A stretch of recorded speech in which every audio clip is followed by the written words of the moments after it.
but a lot of people I don't know. So I will introduce myself a little bit. And as I visited with Representative Heilman the other day, this is my first experience involved in this as well as Joe's, and I beg your patience and forbearance. My name is Dr. Benjamin Stegman. I'm here today from Cavalier, North Dakota, where I live with my wife, and my 3 little girls. We're actually expecting another one coming this summer, which is exciting for us. Plenty of activity at our house. We've been in Cavalier since 2008, when we actually had the opportunity to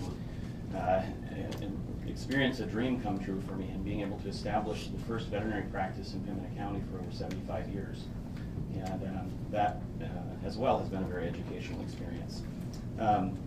Heather and I we're actually members of the 2nd generation of homeschoolers in North Dakota. Both she and I were homeschooled through graduation. And we, as do our parents, are homeschooling primarily because we feel like it represents the best opportunity for us to communicate our faith to our children. We're very honest about that.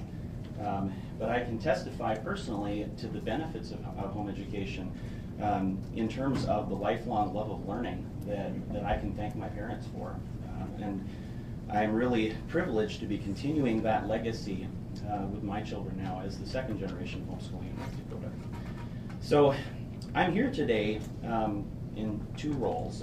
First, on a personal basis, I'm also here as a spokesman for the legislative team at the North Dakota Homeschool Association, though. So I have my fancy little buttons showing me to be a lobbyist. I'm certainly not a professional, though. I became involved in the legislative effort this time because I'm rapidly approaching a time with my children when I'm going to be faced with some very difficult decisions. My oldest is 5. In a couple of years, we're going to have to file a statement of intent. And a very short period of time after that, I've recognized how fast time flies when we have children, I'm going to be asked by our home school law to administer a series of standardized achievement tests.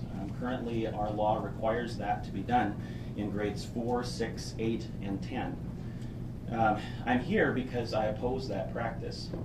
I am a member of I'm part of a growing group of both parents as well as teachers that have an issue with this practice. And you're going to find all kinds of reasons for those objections. You're going to hear some more of them today. But I guess for me personally, and this is the personal part of this, I have 3 main reasons why I'm very concerned about these standardized achievement tests. In the first situation, I'm very concerned about the use of standardized achievement tests causing a lifelong misunderstanding of the actual process of learning in my children. There's been quite a bit of research in recent years, just in the aftermath of No Child Left Behind, that has shown that to be the case. And that's simply because most of the standardized achievement tests end up rewarding a very different type of knowledge than what I would consider to be successful education for my children. And that gets back to the love of learning. There's concern that overuse of standardized achievement tests ends up causing, or it ends up rewarding rather, a very superficial memorization-based approach to learning. And I have a big problem with that personally.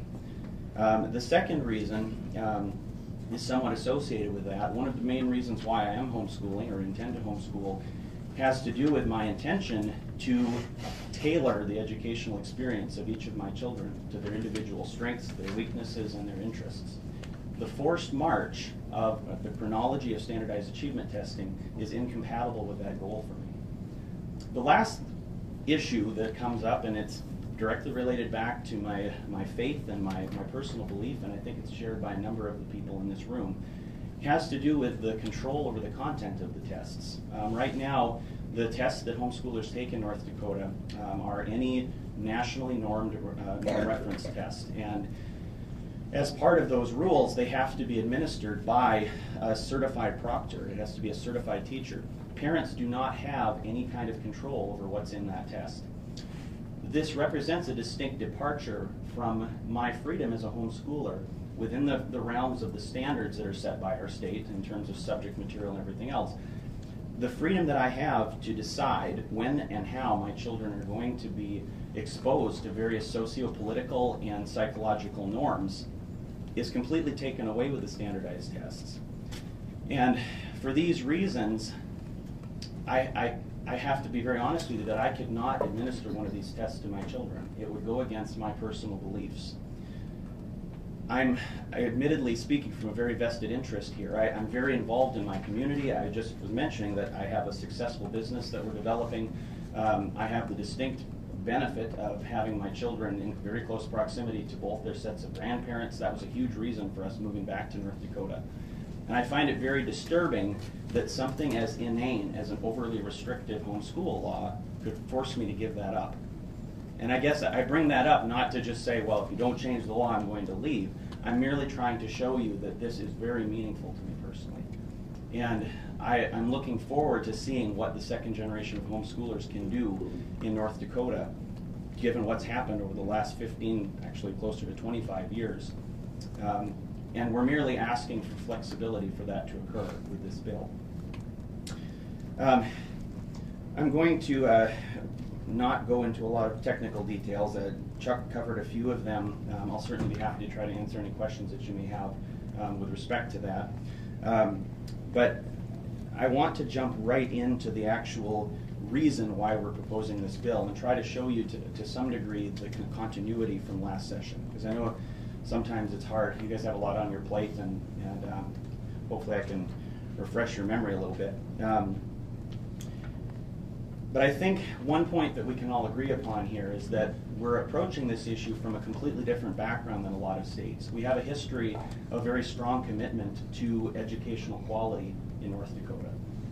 It's very interesting. I mean, you go back, as I was telling some homeschoolers just the other day, that in our county courthouse I happened to have a look at the 1927 public school rules that was there for decoration, but I picked it up anyway. It was fascinating because it showed how even at that point in history, the state public school system was very much viewing themselves as being arm in arm with parents on this issue, that this was in no way an antagonistic situation. And it's very important to me that we restore that sort of feeling to the efforts of homeschoolers and the efforts of the legislative committee. Like a lot of other conservative states with that long-term commitment to education, our original home education law contained a lot of safeguards because even though there were compelling arguments made from a constitutional and religious liberty perspective, I think some of you were even there during those sessions, some of you were, it still represented a very distinct departure from what was viewed as being a very good and workable system. And so I'm not trying to denigrate those efforts. That said, thankfully, we have not experienced the horrendous outcomes that maybe were feared at the beginning of this movement. And homeschoolers today are continuing that tradition of academic excellence. And I'm very proud to be part of that tradition. I have a chart here. Can you still hear me if I step away from the microphone? Point at this? Well, it's not on the record, so... Okay, I'll stay here and point then. Yeah, or maybe if they can move the chart just a little bit closer to you. Okay. That would work. Can you all... We just want to make sure that it stays on the record. Sure. Can you guys all see the chart here? You actually have a version of this in your handout. It's merely a representation of some of the main sections of the homeschool law as they've existed historically. We're really talking about accountability today, and so that's where I'm going to focus our attention. But I think it's very interesting to look at the fact that, you know, one of the first section that was involved was basically having to do with school district records and administrative functions. The statement of intent would fall into that. Obviously, there's some overlap here. But the statement of intent is there, the academic record requirements, basically just to provide a point of continuity if a homeschooler decided to re-enroll their child in a public school. You know, they would provide those records to the school district to allow them to continue on regardless of what district they were to move into. The second section has to do with standards for homeschooling, and these very much mirror those presented to public schools, and homeschoolers are still expected to be covering those same subject areas as declared by the Century Code. That also gave instructional time requirements, the 4 hours per day, however many days per year. So hopefully you guys are all familiar with that. The accountability provisions, though, is really where I'm wanting to focus our attention, because this represents the area of our law that has the most profound impact on a daily basis for homeschoolers. And some of these have already been changed. You know, the monitoring section we addressed last time, We're talking more about the standardized achievement testing this session. But, you know, all of these had that same impact of trying to assert that education was occurring and that there weren't any egregious learning challenges that weren't being addressed by parents. And so, with that as the backdrop, you know, I feel so incredibly privileged to be able to stand here today as a member of this second generation of homeschoolers, because largely due to the perseverance and the sacrifice of my parents and others of the pioneers of our movement, we have seen exponential growth of the homeschool community, not only in North Dakota, but worldwide in recent history.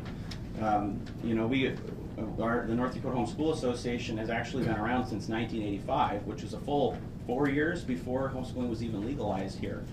And so it's kind of incredible to see how things have evolved since that time frame, even in terms of the NDHSA. And I will, North Dakota Homeschool Association, I'll be coming back to that later.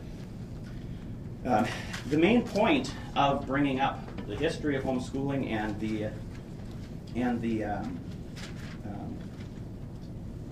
evolution of our system is to show that we are very much a movement that has come of age.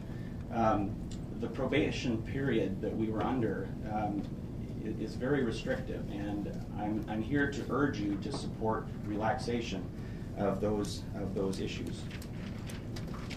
So, covering the bill very briefly here, last session we initiated discussion by looking at the definition of where education occurs. We maintain that the experience of homeschoolers is that education is a way of life. It's something that doesn't stop at a specific time or happen in a certain place.